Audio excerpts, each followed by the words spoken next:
Good afternoon and welcome to the NFFF Connect series. My name is Ian Bennett. I'm the National Local Assistant State Team Coordinator for the National Fallen Firefighters Foundation. It's my pleasure to welcome you to the Connect series. A couple of the ground rules with it. There will be no videos or microphones other than myself and the speaker. If you have questions or comments or anything, please go to the chat function at the bottom of the screen there, and you can send me questions or comments, and time permitting, I'll get them to the speaker. A little bit about what we're trying to highlight in these programs. We have the Uniform Support Group programs through the National Fallen Firefighters Foundation. And when a firefighter line of duty death occurs, department personnel go through unique experiences based on their position at the time. And only someone that has been through that particular experience can relate to that individual and can help out tremendously in that regard. And the NFFF has several outreach programs to assist individuals going through these times in a line of duty death. Currently, we have an incident commander to incident commander and chief to chief network. You can go to firehero.org to look up those programs and contact me, and we can put you in touch with people. We're getting ready to develop a company officer to company officer program. That's in late July. I will be developing that program. And we have a coworker to coworker program that's highlighted at Memorial Weekend. So be happy to answer any questions on those. If I can, just contact me, and my contact information is on firehero.org. Welcome today, Doreen Strickland. Get her up and running here. Doreen, you get your video and your mic. We'll get those up and running for her. There we go. There we go. And we're welcoming Doreen Strickland. Doreen's the president of the Abbott Volunteer Fire Department. She joined the military in 1973 and served as a file medic until 1978. After being discharged from the U.S. Women's Army Corps, she started as a volunteer firefighter in Coos Bay, Oregon in 1979, in addition to doing some coursework at Texas A&M University. With numerous challenges as a female, she was able to continue her education in the fire service and stayed active on volunteer departments. She's been active on the Abbott Volunteer Fire Department for 15 years, certified in fire and medical, search and rescue, and underwater body recovery. She's the president of the Abbott Volunteer Fire Department, secretary of the Hill County Firefighters Association, active with West Emergency Medical Services, and she also serves as the Hill County Emergency Volunteer Coordinator. Welcome, Doreen. Truly appreciate you joining us today. Good afternoon. We're going to talk about today is the West Texas fertilizer plant explosion. I think everybody's familiar with that back in 2013. On April 17, 2013, at approximately 19:29 hours, the County 911 Dispatch Center began receiving calls reporting a fire at a fertilizer processing facility located just outside the city limits. A city police officer was in the area on patrol and noticed a smell of smoke and burning wood. He reported to dispatch that thick smoke was visible at the north end of the fertilizer plant. Moments later, the police officer radioed dispatch that flames were visible and the local volunteer fire department was dispatched. 10 emergency first responders were killed when the burning fertilizer plant containing an estimated 40 to 60 tons of ammonium nitrate exploded just outside the city limits. The explosion occurred less than 20 minutes after the emergency responders arrived on scene. 5 other volunteer firefighters with the city's fire department were injured. 2 civilians were providing non-suppression support to the fire department when they were killed by the blast, and 3 civilians living nearby also died as a result of the blast. So Doreen, thank you again for joining us today. We'll mention Doreen's been instrumental, talked about the incident commander to incident commander program, providing peer support and some educational support. And Doreen's been instrumental. She joined us back in Denver starting in 2019, and truly appreciate all your support and structure of that program. So thank you for the opportunity. All right, we're going to talk to Doreen about the explosion, a little bit about what happened that day, what she went through as incident commander and experienced. So as we always start out, Doreen, the most important thing is tell us about the firefighters killed in this incident. Who were they? What do you want people to know about them? And I'll put the slides up we have on it. Okay.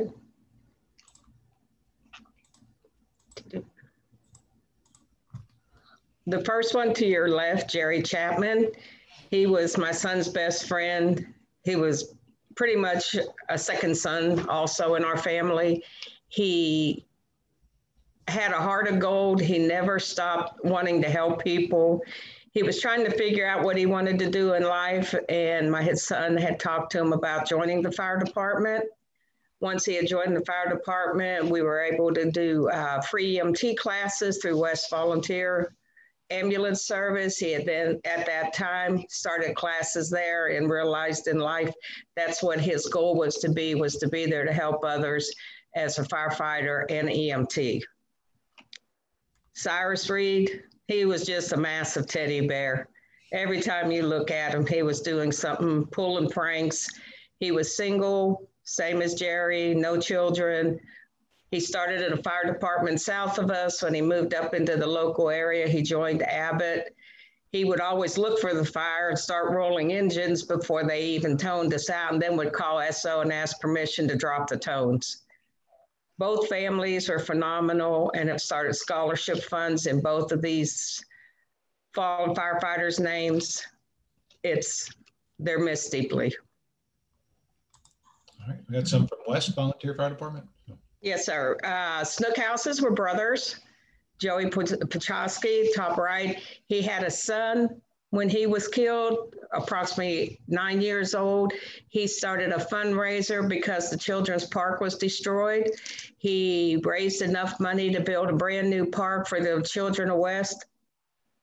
And his helmet is the introduction as you walk into the Park of Joseph. Morris Bridges and Cody were longtime firefighters. Everyone in this town is related one way or another. And then some others.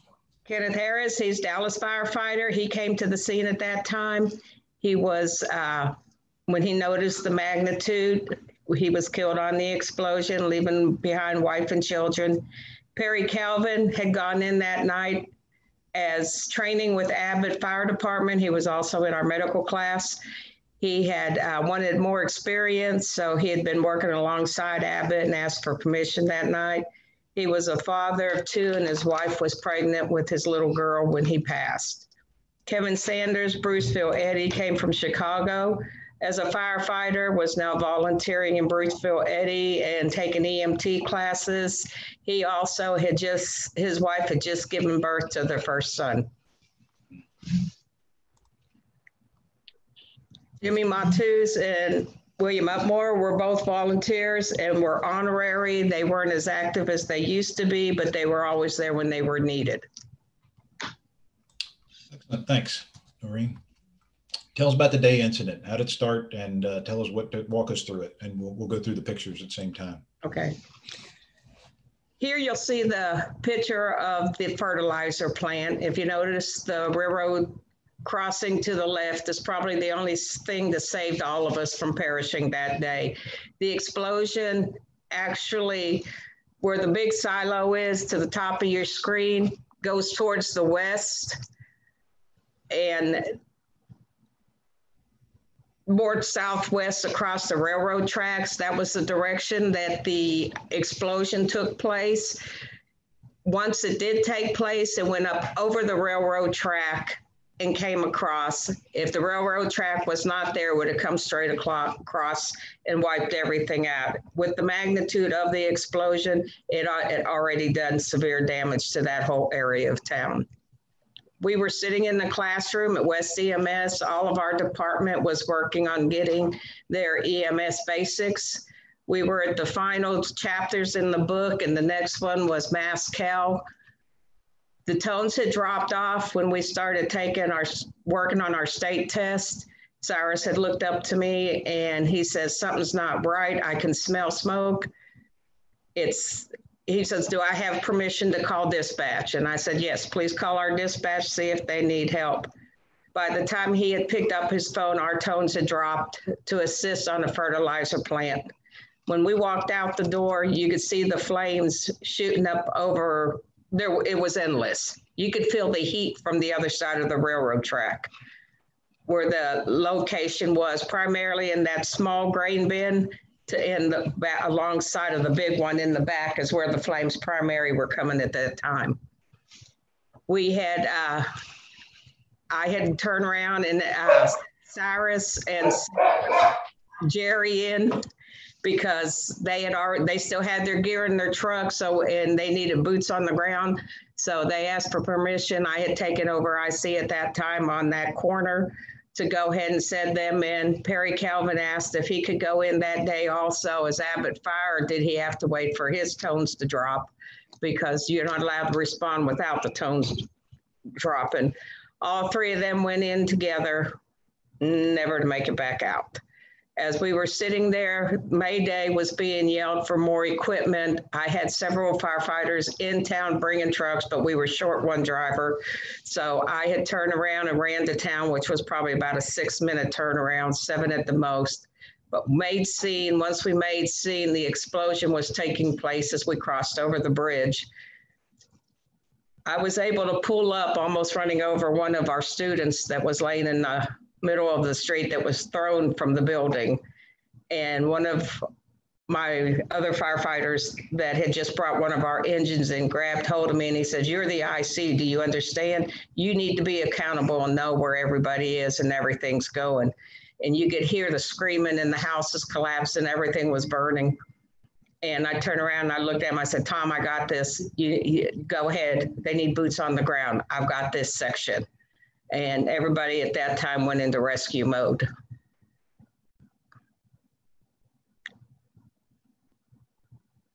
In this picture here, you can see the distance from where we were. The top left there, that was the school at that time that burned to the ground.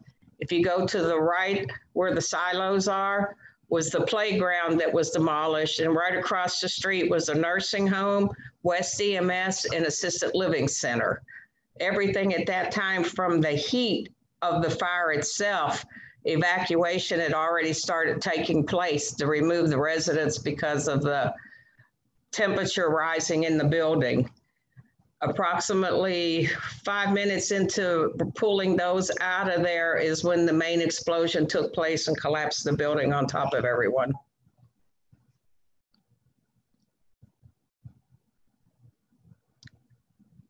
This was the original fire that we were called out to at the grain silo, as the silo itself being on fire.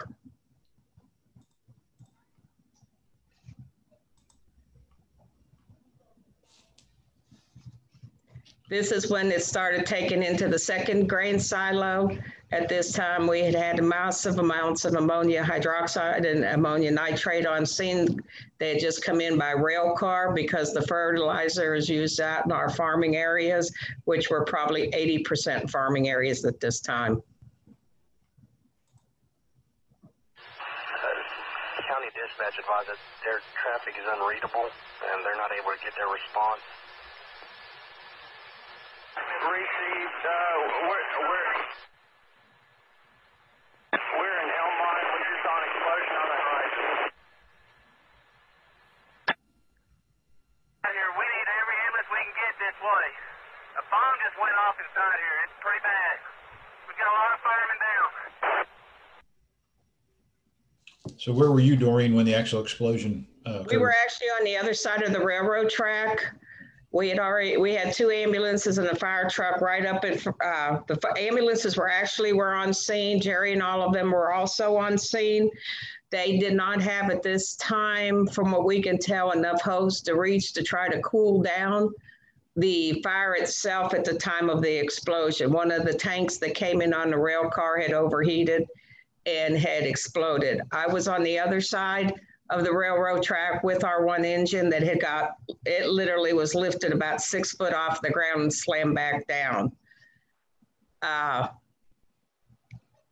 You literally went from day to night. It was a bright sunny day, and at the magnitude of the explosion, the debris flying through the air, it was totally pitch black. We had lost all communication. We had no cell phones, no radios. Everything was done in massive chaos at that time. This was the beginning of the mushroom cloud from the explosion itself, and that's probably about 2 miles away. This was later in the evening after the main explosion and things started to calm down, where we could start getting better visualization on what happened down at ground zero. This was now the fertilizer plant the following day. Once they started, it was several weeks afterwards because they've already started clearing a lot of the debris out at that time.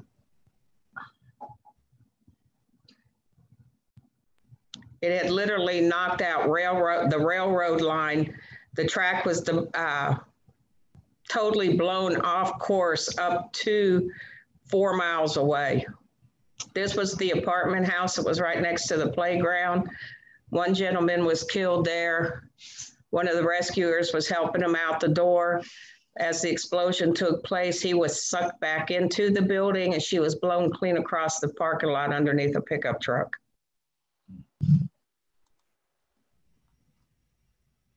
This was our second triage center. We had one prior to that at the football field, but they felt that the second tank was going to explode. So they called another Mayday and moved us clean to the other side of town. That we had landing zone for 8 helicopters coming in and out, school buses.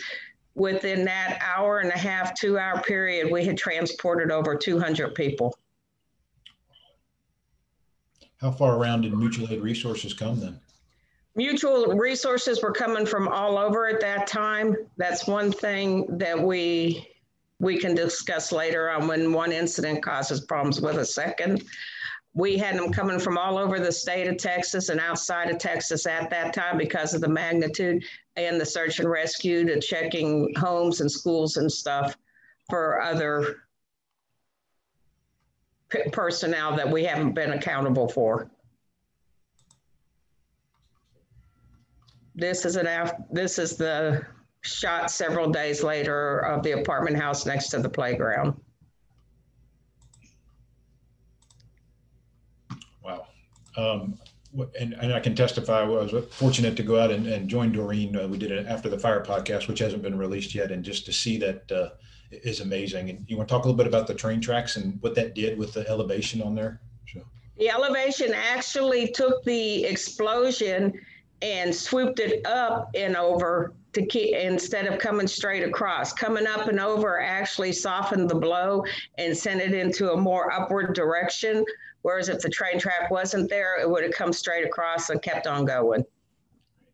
Amazing. So thank you, Doreen, for the overview of the incident. Tell us about what you personally were experienced as all this is unfolding.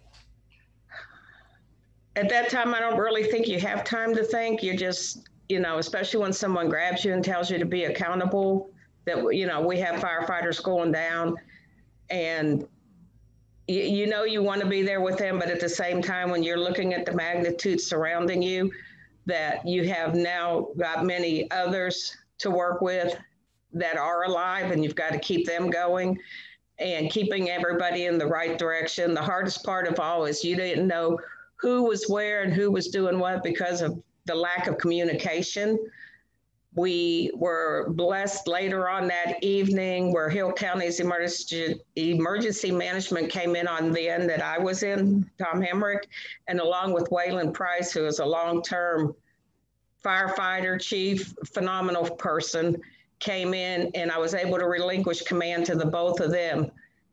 Once you do that, you still can't walk away. We started going into rescue mode at the same time alongside everyone else.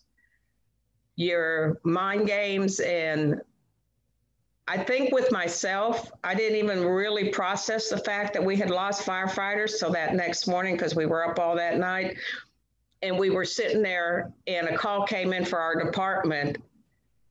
We had a rollover of a semi on the interstate. So I turned around and there was no one around but myself. Everybody else was gone. And I grabbed the engine and I called in on the radio. And then I was sitting there and I was like, I don't have nobody to ride with me. And I looked over at one of the firefighters that used to be on our team, was now a police officer. I said, I need help. I need a second seat. He said, okay, we got you. And I looked over at one of our medics. I said, I need a medic on my truck. And luckily when we got there, Hillsborough had picked up on our call and took it over. But that's initially like 12, 14 hours later is when it struck that everybody was gone. It's been about 8 years since the incident. What do you want today's firefighters to know about this incident? Training is very important, very important. Know your, as we put it here, our mutual aid stations. That was one thing that we always heard, oh, well, they got it, they're trained for it, we'll be okay. No fire call is ever the same, and you're never okay. With this incident, when you go back now and look at everything and see the people and they still come up and hug you and tell you thank you for being there that night, means a lot. But at the same time, you still grieve for those that you've lost. What kind of changes were implemented in the agency, the county, those kind of things? Well, we actually were able to implement more training, more mutual aid training, and everybody has bettered their equipment now. And it's hard as a volunteer department when you're running off of $20,000 to get the equipment that you actually need. When your department runs off of donations and a small amount of tax money, and such as ours, which you had seen, we run off of roughly $20,000 a year. We've got 2 main engines, 2 rescue trucks, a 3,500 gallon tanker, and a brush truck, plus maintaining our station. And trying to keep the equipment up is our main thing. So we are now learning to work together side by side with that, better training, and most of all, know where everybody is at the same time. Right. Makes sense. Tell us about the department. You had to rebuild the department, and did you have to regain confidence in running calls after all this?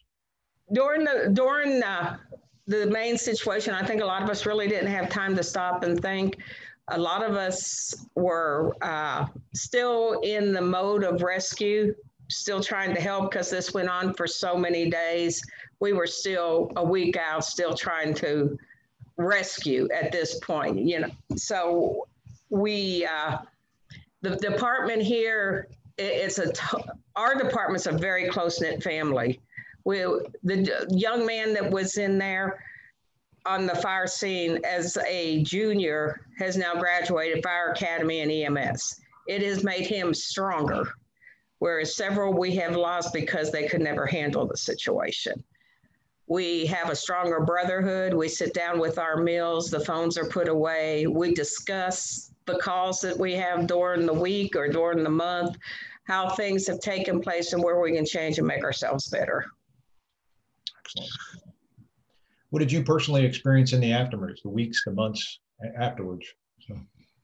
You didn't want to feel. You didn't want to feel, and you didn't want to think.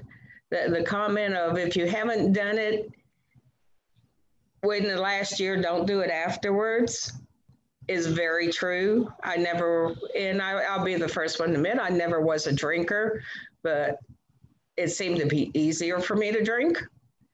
But I was able to overcome that with friends on the department and family. You also have to realize what goes on at that time doesn't affect just you, but it affects everyone around you. Your daily living, your life around you, your spouses, your children. You don't realize what you're doing to them also because you don't want to have help. Makes sense. The next call you have to run, you're the incident commander. Is that tough for you? How do you regain your confidence to run those incidents? I question myself, but unfortunately, with being the small fire department that we are, you're either going to step up and do it or you're going to step down and let someone that can. I've been through quite a bit with the military and everything, so I did not have a problem stepping up. I did second guess myself and still occasionally catch myself second guessing myself, but have learned that when I make a decision, I still need to stick with it. Excellent.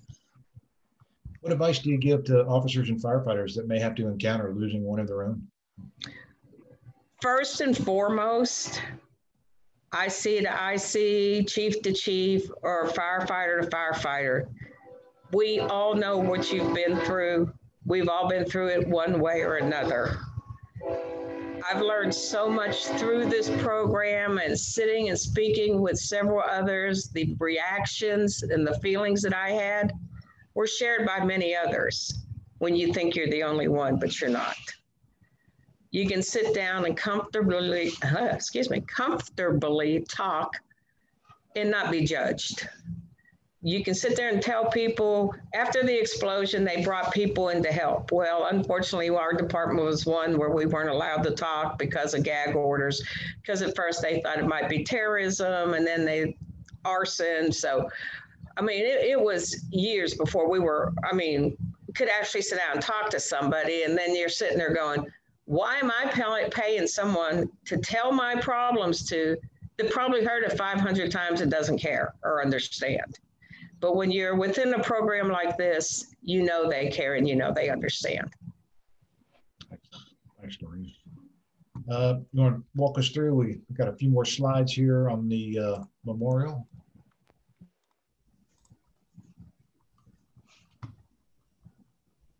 So did this all happen at one time? How did the memorial services happen afterwards? The memorial service was several weeks later.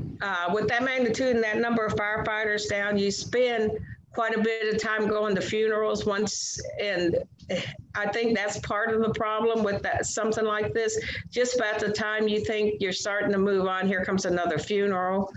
This one was the Waco funeral for all the firefighters. There was over 2,000 trucks from all over the nation. We even had people from France and Spain come down for this funeral. There was a brotherhood there that couldn't be beat. They made us laugh. We told stories, and the honor that these gentlemen received was far beyond our expectations.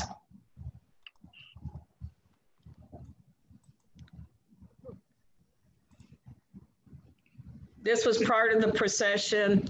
The little man to your left, he was one of our younger junior firefighters. That's, Darren Merrick. He was one of the ones on scene at the time during the explosion. He is the one that has now graduated from EMS and Fire Academy on one of the scholarships through our, through the parents of the fallen firefighters on our department. Very nice. I don't care how much they tell you when you walk in there, they're not inside there. To walk in there and see that many coffins lined up in a room and you know all of them is beyond words.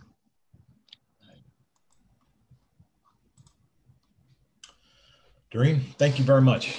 I think that's very powerful, and we got a couple comments on this.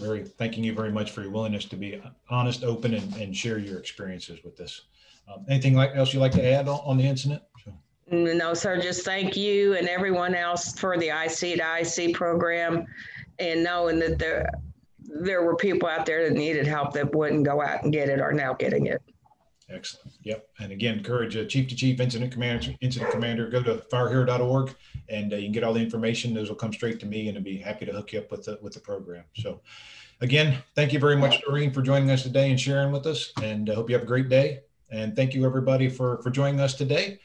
This session is recorded, so you can pass it around. We'll be posting it in the next week or so. So the 4th Thursday of July will be the next NFF Connect series. So I hope you can join us then. So hope everybody has a great day. Thanks. Thank you.